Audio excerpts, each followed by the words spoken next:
तो हम लोगों ने इस शहर को बनाया भी है और बसाया भी है, लेकिन उजाड़ा कभी नहीं है। क्योंकि यह जब भी कोई नियम आता है तो इस तरह की सीलिंग की प्रक्रिया होती है, अतिक्रमण को तोड़ने की प्रक्रिया होती है। जब भी कोई तोड़ने की प्रक्रिया होती है वह कभी भी जनमानस के हित में नहीं होती है। हम लोग जोड़ने वाले लोग हैं, तोड़ने का काम नहीं करते हैं।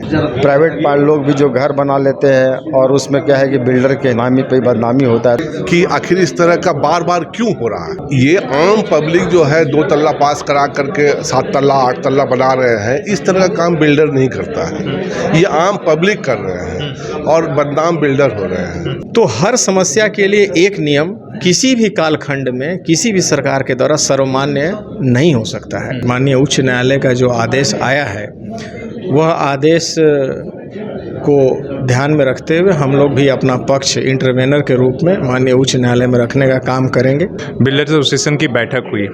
जेनेसी ने जो भी अभी पार्किंग को लेकर कहा है कि भाई पार्किंग या तो आप अपने से खाली कर लें, नहीं तो हम खाली करेंगे, तो उसका पैसा भी आपसे लेंगे। कहा जा रहा है कि भाई हाई कोर्ट का ऐसा नोटिस के बाद ये कार्रवाई हो रही है। आप लोगों की पहली प्रतिक्रिया क्या है और आगे आपके पास ऑप्शन क्या है, क्या करें? देखिए, आज की बैठक में हम लोगों ने अपने तमाम सदस्यों के साथ, जमशेदपुर बिल्डर एसोसिएशन के सदस्यों के साथ सलाह मशवरा किया और करने के बाद हम लोग इस निष्कर्ष पर पहुँचे हैं कि माननीय उच्च न्यायालय का जो आदेश आया है वह आदेश को ध्यान में रखते हुए हम लोग भी अपना पक्ष इंटरवेनर के रूप में माननीय उच्च न्यायालय में रखने का काम करेंगे और माननीय उच्च न्यायालय से अपने एडवोकेट के थ्रू यह उनको बताने का भी काम करेंगे कि हर ज़िले की समस्या अलग अलग तरह की होती है और जमशेदपुर पूरे झारखंड का एक ऐसा ज़िला है जहाँ की समस्याएं कुछ जुदा हैं। यहाँ क्योंकि एक बहुत बड़ी ग्लोबल स्टील कंपनी है और एक बहुत बड़ा भूखंड, एक बहुत बड़ा भूभाग उसके अंतर्गत लीज एरिया के अंतर्गत आता है और लीज एरिया की समस्याएं अलग हैं, लीज एरिया के बाहर की समस्याएं अलग हैं, निकाय की समस्याएं अलग हैं।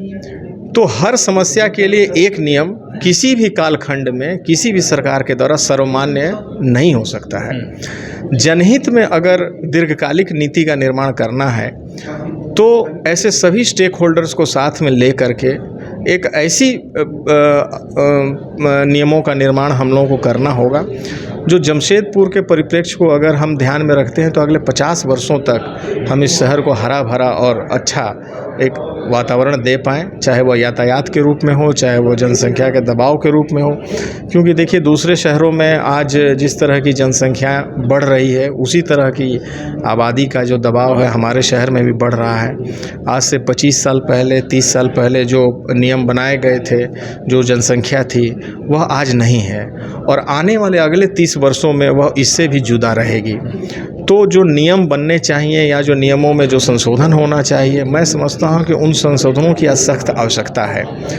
मेरा सवाल है कि क्या जो आज नियम है G+2 का हो या पार्किंग का, क्या वो प्रासंगिक है और समस्या का जड़ क्या है? इसलिए कि आप 6 महीने, हर 6 महीने में, हर साल में कुछ ना कुछ ऐसे फैसले आते हैं जो बिल्डर्स के लिए वो भारी पड़ता अभियान या सीलिंग का चलता हो या वो नक्शा विचलन के नाम पर ये तोड़फोड़ चलता हो। वैसे में ऑप्शन क्या बचता है और समस्या आप कहाँ देख रहे हैं? देखिए, सबसे पहले तो मैं आपको बता दूं कि जो भी संरचनाएं जमशेदपुर शहर के अंदर में बनती हैं वह सारी संरचनाओं का निर्माण बिल्डर्स के द्वारा नहीं किया जाता है। ऐसी सिर्फ 25% तक ही जो निर्माण है वह बिल्डर्स के द्वारा किया जाता है।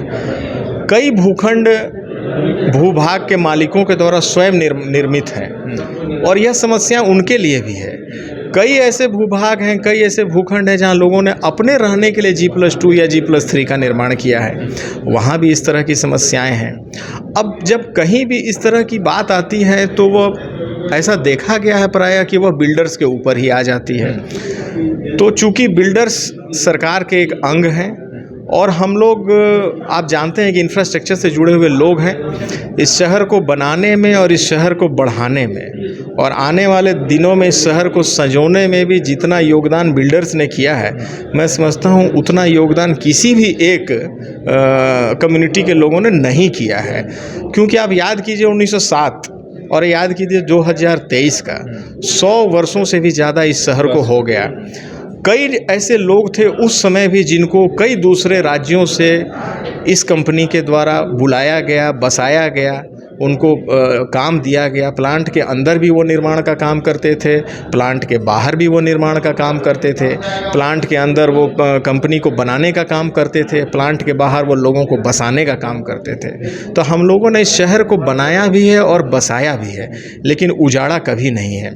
और यही हमारी सरकार से गुजारिश है कि शहर को उजड़ने से बचाने के लिए अगर कहीं नियमों में संशोधन की आवश्यकता है, और वह संशोधन की आवश्यकता भी इसलिए है क्योंकि बढ़ती हुई जनसंख्या का दबाव है, भूखंड की कमी है, और एक बहुत बड़ा भूभाग टाटा लीज एरिया के अंतर्गत आता है जिसकी अपनी कुछ समस्याएं हैं, अपनी कुछ उसकी रूल्स एंड रेगुलेशंस हैं जिनसे वो बंधे हुए हैं।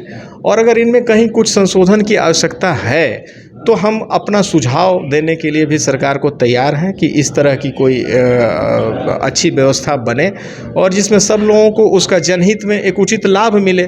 क्योंकि यह जब भी कोई नियम आता है तो इस तरह की सीलिंग की प्रक्रिया होती है, अतिक्रमण को तोड़ने की प्रक्रिया होती है। जब भी कोई तोड़ने की प्रक्रिया होती है वह कभी भी जनमानस के हित में नहीं होती है। हम लोग जोड़ने वाले लोग हैं, तोड़ने का काम नहीं करते हैं। चलिए ठीक है, आप जो तोड़ने पर प्रतिक्रिया क्या रहेगी अगर तोड़फोड़ फिर से शुरू होता है? इसलिए कि जेनेसी ने तो अपना क्लियर, इसलिए कि मैंने दोनों पक्षों से बात किया जो कोर्ट गए हैं। आपने देखा होगा, नहीं देखा होगा तो मैंने उन लोगों से भी बात किया जो उनके वकील है, और मैंने जेनेसी से भी बात किया कर, तो उन्होंने कहा कि मैंने 1 सप्ताह का टाइम दिया है और 1 सप्ताह के बाद फिर 48 घंटे का टाइम देंगे। अगर नहीं हटता है तो हमें तो हटाना ही पड़ेगा, इसलिए कि हमें एफिडेविट फाइल करना है। आप लोग करेंगे? देखिए, हम लोग समय कम है, ऑप्शन हाई कोर्ट के वकील से बात कर रहे हैं। हम लोग कोर्ट में इंटरवेनर बनने का अभी जो प्रस्ताव पारित हुआ है हमारा बिल्डर्स एसोसिएशन के का, तो उसमें कोर्ट में हम लोग इंटरवेनर बनेंगे हाई कोर्ट में, पहला चीज़। दूसरा चीज़ कि हम लोग सरकार से भी बात करेंगे। अभी जैसे हमारे जमशेदपुर के जो अध्यक्ष हैं वो आपको बता रहे थे, सरकार से भी बात करें कि ये हम लोग बनाने वाले लोग हैं, अगर कहीं कुछ गलती हो गई है तो सरकार उसके बारे में सोचे और जनहित का में जो फैसला लेना है सरकार को ले। और निश्चित रूप से हम लोग त्वरित कार्रवाई करेंगे और हम लोग माननीय उच्च न्यायालय में भी जाएंगे और हम लोग जो है माननीय मुख्यमंत्री से भी मिलेंगे और अपने पक्ष को रखेंगे। मेरा सवाल है कि फिर से जो एक पार्सलिंग का भूत निकला है, बिल्डर्स एसोसिएशन क्या है कि कोई भी ये होता है गलत बिल्डर को ही ठहराया जाता है। सवाल ऐसे कि क्यों नहीं रेगुलराइजेशन, अगर फाइन जमा होने के बाद भी क्यों नहीं होता है, और अभी की जो कार्रवाई है उस पर क्या तत्काल प्रतिक्रिया है? देखिए, इसमें कई वर्षों से कई कुछ अध्यादेश सरकार की तरफ से भी आया, और उस समय क्या हुआ कि अगर ये कार्रवाई हो जाती है, सारा कुछ इस पर दिशा निर्देश मिल जाता तो आज ये समस्या का निदान हो जाता। और आज हो या कल हो, अगर मान के चले कि जो भी लोग हैं, बिल्डर या जो भी लोग हैं, हर लोग रास्ता चाहते हैं। रास्ता तो कि सरकार के पास है। सरकार अपने तरफ से, जब में संसाधन की तरफ से जो भी चीज़ उन्होंने पहले भी आदेश पारित किया था, अगर उसमें अमल किया होता तो हम समझते हैं कि लोगों के हित पे हो जाता। उसके बाद क्या है कि ये बात का सॉल्यूशन निकल जाता है। लेकिन ये हर 2-3 साल में कुछ ना तो इस तरह का आदेश आता है और इससे परेशानी लोगों को होता है। एक ठोस कुछ ना कुछ इसमें डिसीजन होना चाहिए, सारे लोग को मिलकर एक डिसीजन होना चाहिए और सरकार। अच्छा, एक चीज़ मेरा सवाल ये जानना है, जो G+2 चलता है, क्या आज के डेट में जो लीज क्षेत्र में ज़मीन है, क्या उसमें G+2 जो है वो प्रासंगिक है? क्या बनाना किसी बिल्डर के लिए संभव है? इसलिए कि वो कोई भी बिल्डिंग, लोगों का कहना है कि भी उतनी में तो मेरी लागत ही नहीं निकलती, तो G+2 बनाएंगे, उसमें निचला फ्लोर तो पार्किंग में ही देंगे। क्या पक्ष क्या, क्यों नहीं इसके आप लोग बढ़ाने की मांग करते हैं? देखिए, जैसे क्या है ना, हमारे यहाँ क्या है कि जैसे और सब शहरों में है कि सर्किल रेट के आधार पे FAR मिलता है, जो कि हमारे शहर में ऐसा प्रस्ताव है नहीं, ना ही पारित हुआ है। तो सर्किल रेट पे हर साल बढ़ोतरी होती है। अगर उसके हिसाब से अगर FAR भी मिले तो क्या है कि ये जो मुद्दा है वो बहुत ही मतलब हद तक सॉल्व हो सकता है, क्योंकि लोग फिर क्या है, हाई राइज बिल्डिंग ऊपर चले जाएंगे तो नीचे पार्किंग के सुनिश्चित की जाएगी कि भाई डबल बेसमेंट हो, ग्राउंड हो, उसमें पार्किंग हो और हाई राइज बिल्डिंग बने। इस तरह का प्रस्ताव टाटा इस क्षेत्र में अभी तक है नहीं। अगर वो हाई राइज बिल्डिंग आ जाए तो इसमें बहुत सारा कुछ सॉल्यूशन निकल सकता नहीं है। लगता है कि जड़ सॉल्यूशन जो है प्रॉब्लम वहीं पर है और जिसकी वजह से ये प्रॉब्लम धीरे धीरे आने वाले समय में मुश्किल होता जाता है, जिसमें बाकी लोगों का भी एक तरह से मौका मिलता है, वो PIL के माध्यम से, वो RTI के माध्यम से, तमाम माध्यम से उसमें एक तरीके से वो सवाल उठाते रहते हैं। अगर इस तरह का कोई भी प्रस्ताव पारित हो जाता है तो क्या है कि हाई राइज बिल्डिंग होने से बहुत हद तक प्रॉब्लम का निदान निकल जाएगा और ये पार्किंग का ज्वलनशील मुद्दा जो ये ख़त्म हो जाएगा। क्योंकि अगर सर्किल रेट के हिसाब से अगर FAR फिक्स हो जाए तो क्या है कि लोगों को बहुत राहत मिलेगी और फिर उसमें इस तरह का जो आज मुद्दा हो रहा है, जो सालों से चला रहा है, इसका निदान निकल सकता है।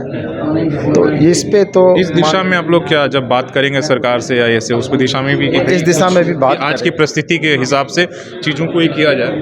हाँ, आज की परिस्थिति के सब इस चीज़ों को अगर किया जाएगा तो एक रास्ता निकल जाएगा। और हम लोग झारखंड गवर्नमेंट के अधीन है, तो हम लोग को जो भी प्रस्ताव के लिए हम लोग सरकार से और जो भी गवर्नमेंट बॉडी है उसमें हम लोग यही जैसे प्रस्ताव दे सकते हैं कि सर अगर इस तरह का कोई आयोजन, इस तरह का रास्ता कुछ निकल सकता है तो इससे क्या है कि रियल एस्टेट एक बहुत बड़ा उद्योग है, उस उद्योग में कुछ राहत मिले और उससे क्या है कि लोगों के बीच में एक मैसेज भी अच्छा जाएगा। ऐसे क्या है कि प्राइवेट लोग भी जो घर बना लेते हैं और उसमें क्या है कि बिल्डर के नामी पे बदनामी होता है, तो क्या है कि बिल्डर मान लीजिए कि जो भी बिल्डिंग है अपने शहर के अंदर बनाता जो भी है, दोषी तो हो ही जाता है।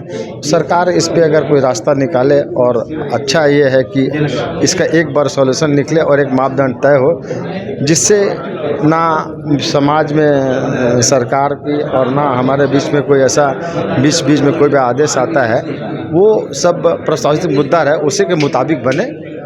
ये इस तरह का अगर हो जाए तो क्या है कि किसी भी आदमी को इस तरह का जो प्रॉब्लम बार बार आता है उसे निजात मिलेगा। जेनेसी की जो कार्रवाई अभी चल रही है, खासकर उससे बिल्डिंग का जिसमें पार्किंग स्पेस नहीं दिया गया है, और उसको उन्होंने कहा कि अगर आप नहीं हटाते 1 सप्ताह के अंदर हम तोड़ेंगे और इसका खर्चा भी आपसे वसूल करेंगे। Builder association as a builder आप लोग क्या सोचते हैं?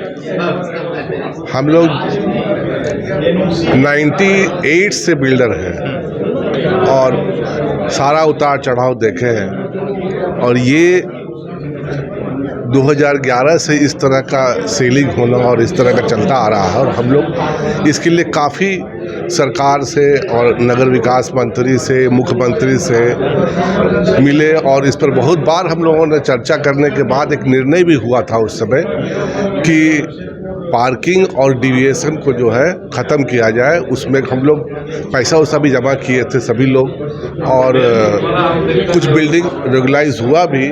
पार्किंग के लिए जो है अलग से जो है इनका प्रस्ताव आया था कि हम लोग अलग से कहीं पर पार्किंग बना करके इसी पैसे से देंगे, इस तरह का भी बात हुआ था। इस सरकार का कमिटमेंट था। हाँ, और हम सभी बिल्डर लोग जिसका पार्किंग का प्रॉब्लम था, कम था या दुकान बना दिया था, उन लोगों ने वहाँ पैसा जमा भी किया था। लेकिन बार बार इसको फिर उठाया जा रहा है।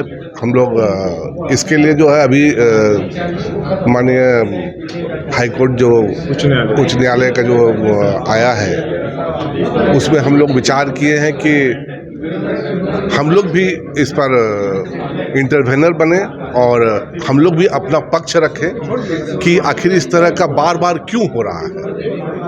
बार बार सवाल है कि जब भी सीलिंग की कार्रवाई हो, डिविएशन की मतलब नक्शा विचलन का हो, हमेशा ये लगता है कि भाई बिल्डर का पक्ष है, लगता है वो गलत है और वो हर तरफ से जो है आम आदमी के परसेप्शन में, गवर्नमेंट के परसेप्शन में जो वो गलत साबित होता है। लेकिन अक्सर बिल्डर इसलिए कि कभी खुलकर सामने आ नहीं पाता और अपना पक्ष नहीं रखता है। गवर्नमेंट जो भी फाइन लगाती है वो दे देता है, लेकिन स्थिति फिर की फिर वहीं की वहीं रह जाती है। वो रेगुलराइजेशन भी नहीं होता और फाइन भी भरते जाता है। जैसा हमको लगता है कि बिल्डर कोई मेजर गलती नहीं कर सकता है और ये आम पब्लिक जो है 2 तल्ला पास करा करके 7 तल्ला 8 तल्ला बना रहे हैं, इस तरह का काम बिल्डर नहीं करता है। ये आम पब्लिक कर रहे हैं और बदनाम बिल्डर हो रहे हैं। तो ये सरासर गलत है कि मतलब रोज बिल्डर कुछ ऐसा कर रहा है, हमको ऐसा लगता है।